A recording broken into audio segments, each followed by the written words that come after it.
നമസ്കാരം, ഞാൻ രാകേഷ് ജി. നമ്മുടെ വാഹനത്തിൽ വീൽ ബെയറിങ്ങിൻ്റെ ഒരു സൗണ്ട് വരിക, അതായത് ഒരു മൂളിച്ച സൗണ്ട് കേൾക്കുന്നുണ്ടെങ്കിൽ ആ സൗണ്ട് ടയറിൻ്റെ അല്ലെങ്കിൽ ബെയറിങ്ങിൻ്റെ വരാൻ സാധിക്കും. പക്ഷേ അത് ഏത് സൈഡിലെയാണ് എങ്ങനെ മനസ്സിലാക്കാൻ സാധിക്കും? വളരെ സിമ്പിളായിട്ട് ഞാൻ പറഞ്ഞാൽ, ഇതുപോലൊരു സംശയം എൻ്റെ ഒരു സബ്സ്ക്രൈബർ ചോദിച്ചിട്ടുണ്ടായിരുന്നു. ചോദിച്ചിരിക്കുന്നത് @ശ്രീകുട്ടൻ SN ആണ് ചോദിച്ചിരിക്കുന്നത്. ചോദ്യം ഇങ്ങനെയാണ്: ഏത് സൈഡാണെന്ന് എങ്ങനെ അറിയാം നമ്മുടെ വണ്ടിയുടെ ഈ നോയ്സ് ഉണ്ട്?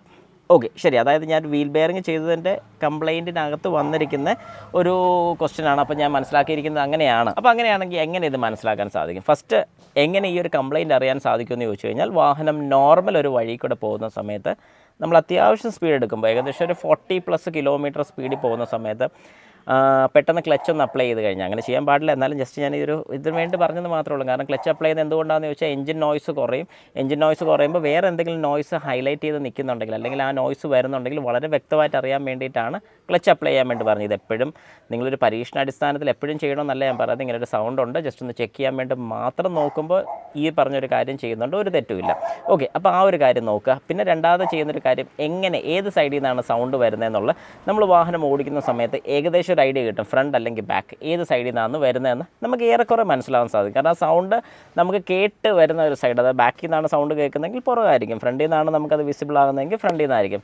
രണ്ട് സൈഡിൽ നിന്ന് ഒന്നിച്ചാണെങ്കിൽ രണ്ടും സൈഡിലും പോയിട്ടുണ്ടായിരിക്കും. ഇനി ഇത് എങ്ങനെ മനസ്സിലാക്കാൻ സാധിക്കും? വളരെ സിമ്പിളായിട്ട് നമുക്ക് നോക്കാനാണെങ്കിൽ, നമ്മുടെ വാഹനത്തിൻ്റെ തന്നെ ജാക്ക് എടുക്കുക. ജാക്ക് എടുത്ത്, അതായത് ഞാൻ ജസ്റ്റ് ഒന്ന് കാണിച്ചു തരാം.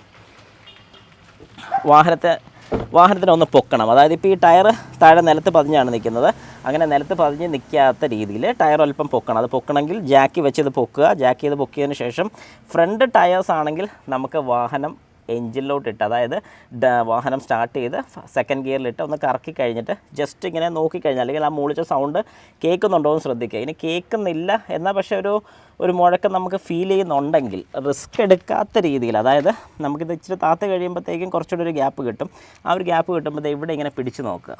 ഇങ്ങനെ പിടിച്ച് നോക്കി കഴിയുമ്പോൾ നമുക്ക് ആ ഒരു സൗണ്ട് അല്ലെങ്കിൽ ഒരു വൈബ്രേഷൻ ഇവിടെ കിട്ടുന്നുണ്ടെങ്കിൽ നമുക്ക് ഉറപ്പിക്കാം ഈ ഒരു പോർഷനിൽ, അല്ലെങ്കിൽ ഈ ഒരു ബെയറിങ്ങിൻ്റെയാണ് ആ സൗണ്ട് കേൾക്കുന്നതെന്നുള്ളത്.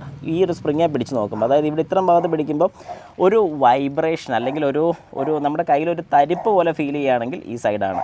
ഒന്നുമില്ല, നോർമലാണെന്നുണ്ടെങ്കിൽ അപ്പുറത്തെ സൈഡ് ഇതുപോലെ പൊക്കി നോക്കുക. അതുപോലെ തന്നെ ബാക്കിലത്തെ സൈഡ് നോക്കുക. അങ്ങനെ എല്ലാ സൈഡിലും ഇവിടെ സ്പ്രിങ് ബാക്കിലത്തെ നമുക്ക് ഷോക്കിൻ്റെ ആ പോർഷനിൽ പിടിച്ചാലും നമുക്ക് കൃത്യമായിട്ട് അറിയാൻ സാധിക്കും. അപ്പം ഈ ഒരു കാര്യം ചെയ്യുമ്പോഴത്തേക്കും അത്യാവശ്യം എക്സ്പീരിയൻസ്ഡ് ആയിരിക്കണം. അല്ലെങ്കിൽ വെറുതെ പൊക്കിയിട്ട് കൈകൊണ്ട് കറക്കിയാലും മതി. ന്യൂട്രലിട്ട് കൈകൊണ്ട് കറക്കുമ്പോൾ മേളിൽ പിടിച്ചുകൊണ്ട് ഒരു കൈ കൊണ്ട് കറക്കുക, ഒരു കൈ മേളിൽ പിടിച്ച് നോക്കുക. അങ്ങനെയാണെങ്കിലും ചെയ്താൽ കുഴപ്പമില്ല. വേറെ ആക്സിഡൻസോ കാര്യങ്ങളോ ഒന്നും ഉണ്ടാക്കരുത്. ജസ്റ്റ് ഞാനത് നിങ്ങൾക്കൊന്ന് മനസ്സിലാകാൻ വേണ്ടിയിട്ട് മാത്രം ഇങ്ങനെ കാണിച്ചു എന്നുള്ളതൊരു സേഫ് ആയിട്ടുള്ള രീതിയല്ല. പക്ഷേ ഇങ്ങനെ ചെയ്ത് കഴിഞ്ഞാൽ വളരെ വ്യക്തമായിട്ട് നിങ്ങൾക്ക് സ്വന്തമായിട്ട് മനസ്സിലാക്കാൻ സാധിക്കും, വേറെ ടൂൾസോ കാര്യങ്ങളോ ഒന്നും തന്നെ ഇല്ലാതെ.